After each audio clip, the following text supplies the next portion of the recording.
Hey guys, it's your boy Danny here, and today we are talking about the all-important, all things that every trucker has to go through, mountain driving.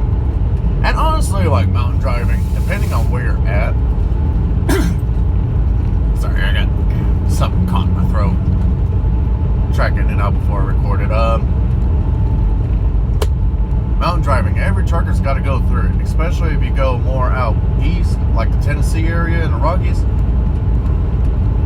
Those are some steep mountains. Right now, I'm actually in northern part of Arkansas going to Springfield, Missouri, which isn't a bad place. It's honestly like a good place for people to learn how to drive through mountains in a truck.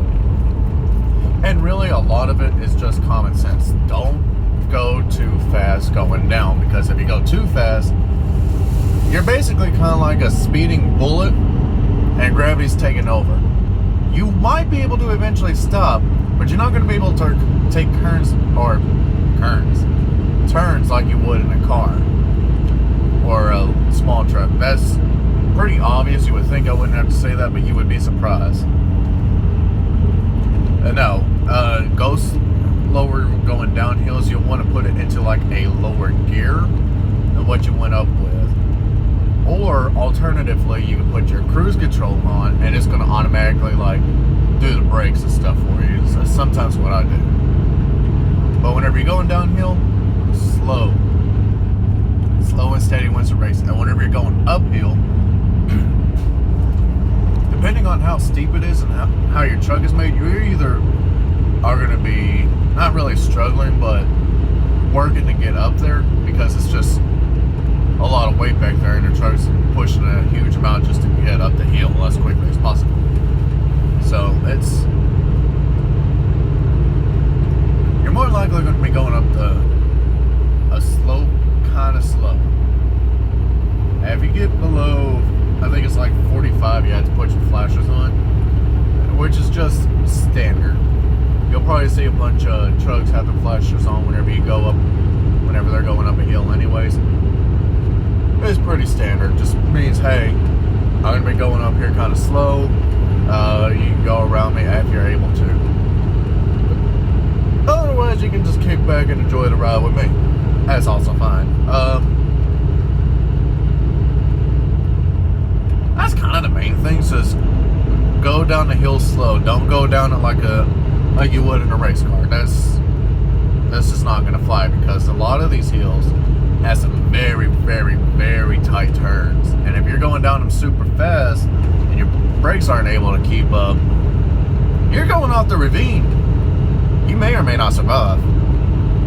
So you got to be really careful with it.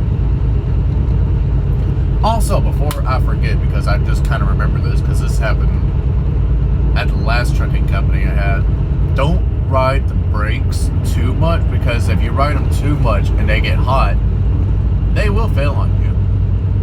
And especially if you're going down a hill, they will fail. You'll know whenever they start getting too hot, because they'll start smoking.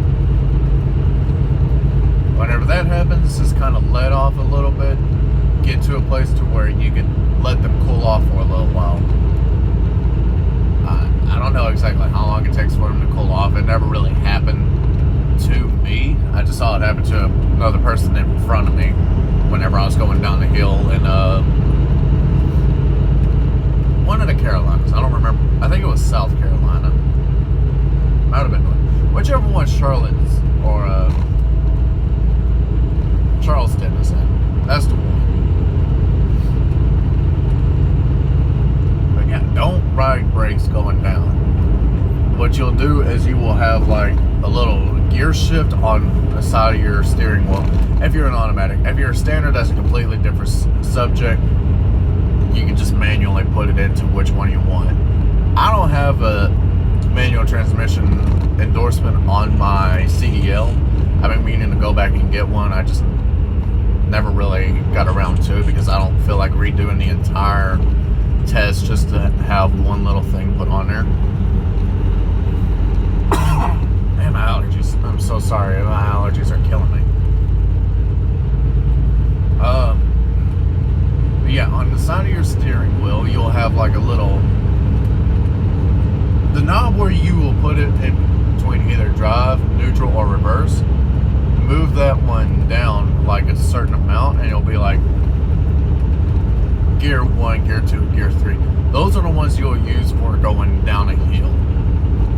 Rule of thumb is however fast you were going up the hill is how fast you need to be going downhill, but a little bit slower than that. And I can't tell you the exact like stuff for it because quite frankly I don't really remember. And I know that's not like, I know that's probably not a good thing, but when you've been trucking for a little bit, you kind of just know how to go through things with your gut. Like, well, it might be a bad thing to say, but oh well.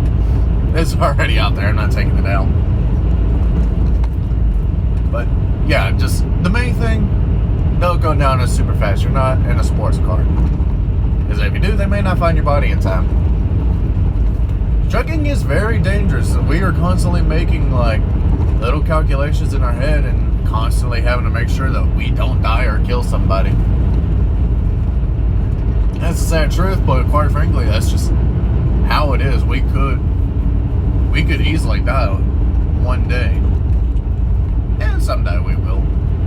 But the real question is, are you prepared for it? I didn't mean for this to get into kind of like a philosophical, like, are you ready to die type thing. That's not what my channel is about. That's not what I really want to talk about. But it is important to know that it could happen. There's always like the dangers of it, and that comes with any job. But just that's kind of just a heads up. That's the only way I can think of that'll get some people to be like, hey, listen, if you don't do this right, you will die, and they may not ever find your body. Or by the time they find it, it's going to be a grisly mess. I'll put it that way, especially depending on where you're at. Because some of those ravines, whoo, they are deep. They're very deep, and nobody may find you for a while, even if you do survive the initial impact. Which, you better hope you have signal if that does happen. Because if not, I don't know what to tell you. I've obviously never faced that situation, and God, I hope I don't ever have to. And I hope nobody really has to, but I know at some point in time it will happen to somebody. This video is just kind of like a heads up to be like, hey, this is how this works. Don't do it that way, or else you will die. But I spent long enough just going over the same simple things back and forth, back and forth. Really, a lot of trucking is just common sense. It's not as hard as some people make it out to be. I mean, yeah, there are some things that are difficult, like backing. I still sometimes have a little bit of trouble getting into certain spots, and I've been doing it 2.5 years. But it's just how it is. If you have enough common sense to be like, okay, yeah, definitely don't want to go over that too fast. Definitely don't want to be swerving into the other lanes and stuff. Then, don't listen to yourself, because if you have that little voice in the back of your head that's like, oh yeah, I really shouldn't be going this fast, then you really shouldn't be. Listen to that little voice. It knows quite a bit. It always knows exactly the situation.